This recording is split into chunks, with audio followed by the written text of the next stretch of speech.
Assalamualaikum warahmatullahi wabarakatuh. Alhamdulillah saya hari ini bisa melapor ke Presiden tentang berbagai perkembangan yang kami rencanakan kaitannya dengan penyelenggaraan sekolah rakyat yang rencananya akan dimulai pada tahun ajaran 2025-2026. Bersama kami tadi juga ada Mendikdasmen, ada Mendikti, ada Menko Pemberdayaan Masyarakat, Menko PMK, ada Pak Mendagri, ya. Juga tentu juga ada Kepala BPS, ada Menteri Keuangan yang intinya untuk mendengarkan kami laporan tentang penyelenggaraan sekolah rakyat ini.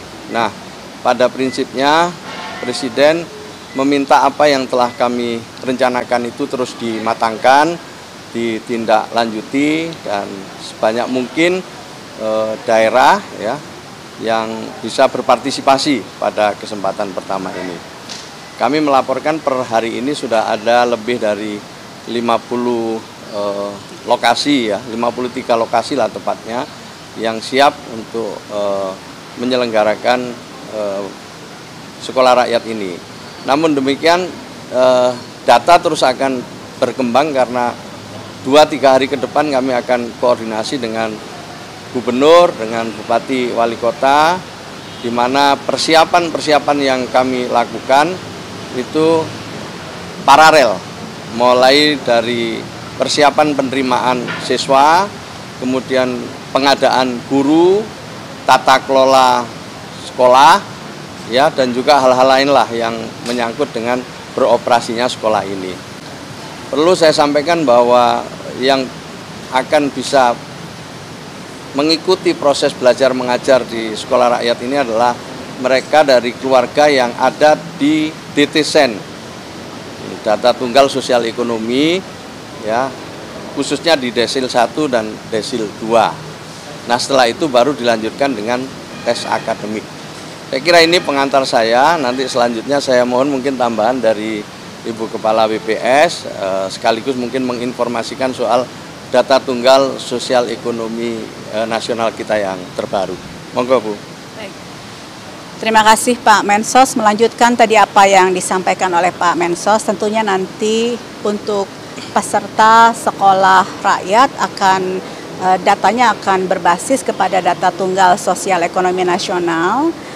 Dan nanti seperti Pak Mensos sampaikan yang layak untuk dapat ataupun berpartisipasi dalam sekolah rakyat itu sesuai dengan apa yang tercantum dalam data tunggal sosial ekonomi nasional, sehingga ini akan menjadi basis untuk pensasaran program.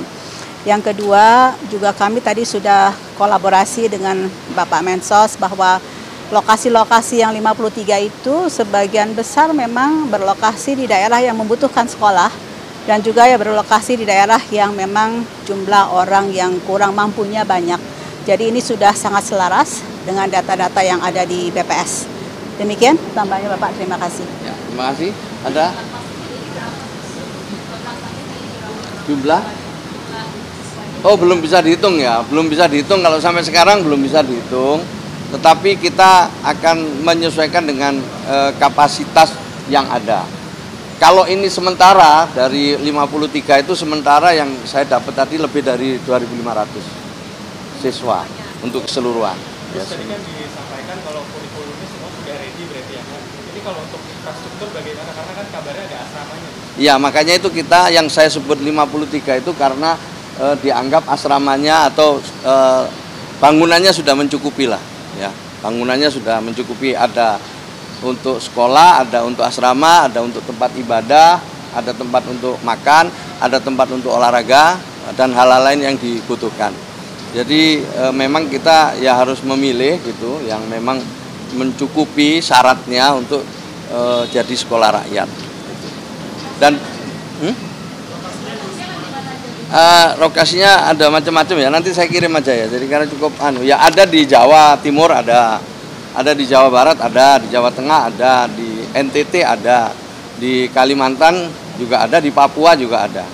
Jadi agak merata ini karena memang mayoritas memang berada di sentra-sentra milik Kementerian Sosial. Nah, tapi yang tadi sudah saya sampaikan, ada 2 universitas yang sudah menyatakan komitmennya untuk menyiapkan fasilitas ya, termasuk bangunan di dalamnya, itu penyelenggaraan sekolah rakyat yang dimulai tahun ini, yaitu Universitas Brawijaya Malang dan UNESA Surabaya. Itu mungkin juga nanti akan bertambah setelah Mendikti nanti melakukan koordinasi lebih lanjut. Ya nanti disesuaikan kebutuhannya lah. Jadi juga Presiden juga akan menghitung, kita juga akan menghitung, setelah itu kami akan melaporkan kita kira kebutuhan yang untuk mulai bangun dari nol, ada yang mungkin sifatnya renovasi gitu. Nanti kita lihat, makanya belum bisa ditentukan biayanya berapa. Ya, gitu ya. Belum tahu kalau sekarang, tapi yang ada semua yang existing ini ya, yang sekarang ini yang ada ini yang existing. Belum ada beberapa kabupaten kota yang sudah menawarkan tanah ya untuk dibangun, itu sudah ada. Nantilah mungkin dalam seminggu 2 minggu lagi nanti akan ada perkembangan, saya akan sampaikan. Tapi sementara itu, dan Presiden meminta kami untuk terus melakukan konsolidasi ya, sekuat-kuatnya dan seberapapun yang mampu. Ini bagian dari memuliakan keluarga miskin dan sekaligus mendorong agar kebangkitan wong cilik itu terjadi menuju Indonesia Maju tahun 2045 yang akan datang. Jadi ini kita nanti ada yang sama, ada yang enggak lah ya gitu. Tapi untuk kurikulumnya nanti dikombinasikan. Kurikulumnya nanti dikombinasikan, sedang dibahas secara serius oleh tim. Jadi ada tim yang membahas kurikulum, ada tim khusus untuk rekrutmen gitu, ada tim untuk sarana prasarana, ada tim untuk pengawasan, ada tim untuk pengelolaan. Jadi timnya dari berbagai kementerian ya, termasuk BPS, bekerja terus-menerus ini, yang insya Allah dalam waktu 1-2 minggu yang akan datang mudah-mudahan sudah lebih jelas gambarnya.